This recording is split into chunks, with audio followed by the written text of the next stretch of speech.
Binciken ɗan Bello ko mu ce tona asirin ɗan Bello ya yi karanci yayin da manya-manyan abokanayen shi sun zo sun ci gaba, yayin da ɗan Bello ma ya bai sani ba a bisa kuskure ya tafka kuskure. Akwai asibitocin da ba a ma san da su ba kuma shi ya ɗauka wai sun tura kuɗi. Ku ji yacce abokin shi ya tona asirin Wudil a Kano. Dukkanin mu za mu yadda, zan sa muku bidiyon yanzu ku gani, za ku yadda wannan asibitin babu alaman magani, shi kansa asibitin ba a daidai yake ballantana ka fara maganar magani, kuma wallahi duk maganin da za barkanku da zuwa ko mu ce barkanku da dawowa channel namu mai suna Northern Stars, yayin da mu ma muna nan muna taya dan Bello bincike da tono asirin manya-manyan barayin Najeriya a wannan channel mai suna Northern Celebrities. Idan kai sabon zuwa ne ka manta ka saburbuda mana subscribe ka kuma liking wannan video ka sharing domin ya je gaba, ka liking ka subscribe. Bari mu je mu ji kai tsaye tonan asirin Wudil a garin Kano. Abun kunya abun mamaki, ku sa mana comment din a albarkacin bakin ku a comment section, ku sharing wannan bidiyon. Kuna tare wato da Northern Stars. Bari mu je mu ji me yake cewa, ku subscribe. Ka dawo kana comment ko kana video kana cewa an yi ba haka ba ko an yi daidai ko ba daidai ba. Wato dukkanin mu za mu yadda, zan sa muku bidiyon yanzu ku gani, za ku yadda wannan asibitin babu alaman magani, shi kansa asibitin ba a daidai yake ballantana ka fara maganar magani, kuma wallahi duk maganin da za a baka wannan asibitin na rantsi da Allah sai ka ƙara koma wannan ciwon. Bari ku ga wannan asibitin fa General Hospitals ne irin na su Sumaila da su Wudil, wanda ni da kai koyo muka je wucewa wani abu ya same mu, in dai gwamnati ake magana nan ne number 1 inda za a kwantar da kai. Bari mu fara da asibitin Wudil ku gani, General Hospital din su. Wannan da kuke gani General Hospital ne da yake Wudil, kuma wannan shine emergency section din su. Ko ni da kai ne muka samu wata matsala da ake bukatar emergency, wannan wajen da kake gani nan ne za a je a kwantar da mu a cikin jihar Kano. Kuma gwamnati na sane da halin da wayannan asibitotukan suke ciki. Kalli dai wannan fa active yanzu ne ake amfani da su. Misali ko yanzu ka je da irin wayannan kayan da robobin nan da me da su za a maka amfani a treating ɗinka. Kada ka ce wai tsohon waje ne da ba amfani da shi. Idan ka lura da nan wajen za ga gashi nan likita ne ga kati nan kuna gani, wannan ga yaro nan an kwantar da shi yanzu haka treating ɗinsa ake on emergency. Kun gani ba wuta. A irin wannan hali da asibitotukan ƙauyuka suke ciki, a ce an samu wani mahaluki da sa hannu a karɓan musu kuɗi ba wai tallafa musu ba, wannan ba ƙaramin zalunci bane ba. Magana ta domin Allah kenan, kalli irin gadajen da suke. Ku ga asibitin kaman ƙarya ko ba ƙarya bane, ya tabbata wannan shine babban asibiti a garin Wudil, kuma kowa ya san garin Wudil babban gari ne a garin Kano. Wannan shine emergency section wato na General Hospital din garin Wudil, yayin da zamu je haddo asibitin garin Tofa ku gani. Kun gani wajen kaman tsoho nan ba 1990 bane ko 1960, wannan muna muku maganan 2024 ne mulkin Tinubu. Yanda yake kenan a asibitin General Hospital na garin Wudil. Kai talaka na cikin tashin hankali a wannan kasan. Ku sa mana comment, bari mu je ku karasa ganin bidiyon, ko kuma ta ku sharing, ku yi subscribe, ku liking, ku bada gudunmuwa domin mu ending bad governments a Nigeria. Kuna tare da Northern Stars. Bari mu je mu karasa kallon wannan bidiyon, ku subscribe, ku liking, ku sharing, kar ku manta mu je. Kalli wannan, a ce mara lafiya ne zai zo ya kwanta, a ce akan wannan gadon ne zaka kwanta wai baka da lafiya. Kalli wannan. To wayannan da kuke gani billahi alazim suna da kyau akan wasu ƙauyukan. Bari mu motsa wani garin. Kana shiga Sumaila wannan motar ce za ta fara maka sannu da zuwa.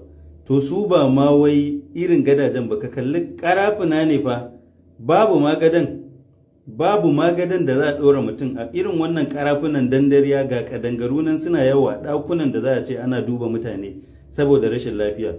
Wai waɗannan ne ake ɗiba kuɗaɗensu a ce za a je a raba musu magani. To wani magani za ka samu bacin asibitin ma bai da lafiya? Ku duba dai irin toilets ɗin da mace za ta shiga, wannan shine mace za ta shiga. RI nan kuma da kuke gani immunization center ne inda ake wa yara rigakafi. Gashi nan dai kuna gani, wannan shine abin da wannan ƙauyen suke da shi. Wannan a cikin takai ne, za ku yi ɗaukar kafa ku je ku gani. Ga kuma cikakkun kayan aiki nan na zamani kamar yadda za ku gani.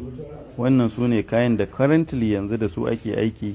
Ga wata akwati can da kun gani kun san cewa an cika ta da magunguna da kayan tallafawa mutane na ƙauyuka saboda samun matsalar rayuwa.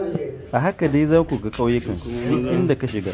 Yanzu wannan ɗakin ku kalle shi ku ga irin katifun da ake kwantar da ɗan adam. Kar ku ce fa wai ba wai na da ne an daina amfani da wajen, wallahi azim shine abin da suke da shi kuma shi suke amfani da shi. Idan ta kama a kwantar da kai ma da kake kallon wannan bidiyon, a nan za a kwantar da kai. To yanzu fi sabilillahi tsakaninmu da Allah da Annabi an yi adalci a ce ana samun badakala irin wannan a wurare ire-iren waɗannan wuraren da za a ce suna buƙatar tallafi, su ba a tallafa musu ba amma a zo a ce nasu ne ake ɗiba. Wannan ɗakin ma da mutane a cikinsa kuna gani gashi nan, ga mutane nan kuna gani, tabar masu ce suka zo da ita, tambayar su muke taku ce suka ce tasu ce suka zo da ita. Abin da gashi nan abin takaici, abin ban haushi. Ni ina kasa bambance me bambancin waccan gwamnatin da ita wannan sabuwar gwamnatin.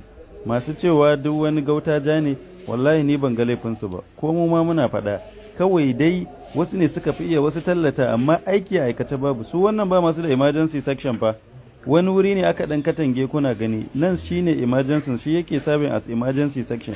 Ga inda za a zaunar da kai, ga kayan aiki nan kuna ganin su bajaja, kalli wannan wurin ka taɓa ƙura yake, ga kayan aiki nan kuna ganin su a wawwatse. Nan za a je a ce za a yi treating ɗinka ko za a yi maka wani abu makamancin haka. Allah Ubangiji ya sawaka. To yanzu tsakaninmu da Allah, wanda ya sa hannu cikin cin haƙƙin mutanen da suke rayuwa ire-iren wayannan asibitin, tsakaninka da Allah, Allah zai bashi. Wallahi azim dole ne Allah ya sakaya tsakanin 'yan siyasar mu da suke zaluntar mutane da sunan wai suna ƙaunar su, a ce wai ana karɓar kuɗaɗe a hannun wayannan da suke bukata a ƙara musu tallafi. Irin ƙauyukan nan ina mamakin wannan maganar local government da wai har yau wai ƙauyuka su suke ciyar da birni. Kalli da yadda aka ɗebo kuɗaɗen su wai miliyan 100 aka zo ana gina gadoji a cikin birni. Dan Allah, tsakanin birnin da ƙauye wanne yafi buƙatar kulawa? Kuma kullum insecurity issues irin ƙauyukan nan ina mamakin wannan maganar local government da wai har yau wai ƙauyuka su suke ciyar da birni. Kalli da yadda aka ɗebo kuɗaɗen su wai miliyan 100 aka zo ana gina gadoji a cikin birni. Dan Allah, tsakanin birnin da ƙauye wanne yafi buƙatar kulawa? Kuma kullum insecurity issues su suke tasowa da ƙauyen nan. A zo a dinga national budget akan magana banditry, kidnapping da faɗace-faɗace, a ce wai ƙauyuka ake zuwa. In kun tashi neman ƙuri'u kuma ƙauyukan nan kuke zuwa ku je ku ce an samu ƙuri'a 10,000 kuka tashi ciwaciwa ku ta siyasa. Wannan abin ba zai ɗore ba. Wallahi azim mutane sun fahimta. Shi yasa muke gaya muku babu wani kare da babara ba. Dukkan wajja ce, in dai wayannan mutanen ne ba abin da zaka tsinta sai takaici da ɓacin rai. Fa a ƙasar Najeriya mu ce ma especially arewacin Najeriya akwai katotan tashin hankali, domin population ɗin da yake tunkaro mu da kuma wannan matsalolin wajen asibiti. To ya kake gani a ce kana ɗan adam gwamnati ba za ta iya kula da lafiyanka ba, kuma gashi a halin kuɗi ko mu ce halin wannan matsi na rayuwa a yanzu? Kai, ɗan Najeriya akwai tausayi a gaba. Ba wani abu da za mu ƙara cewa sai dai mu ce inna lillahi wa inna ilaihi raji'un. A matsayin mu na 'yan Najeriya, kai wannan gwamnatin akwai damuwa, idan mu haɗa su da Allah mu kuma dage, mu kuma idan mu da kwakwalwar mu su ƙara ƙaifi mu wajen tunawa da sa ido duk inda aka samu matsala. Tunda ana bidiyo hujjar mu kawai mu bidiyo mu tona musu asiri. Subscribe ku like mu haɗu a bidiyo na gaba.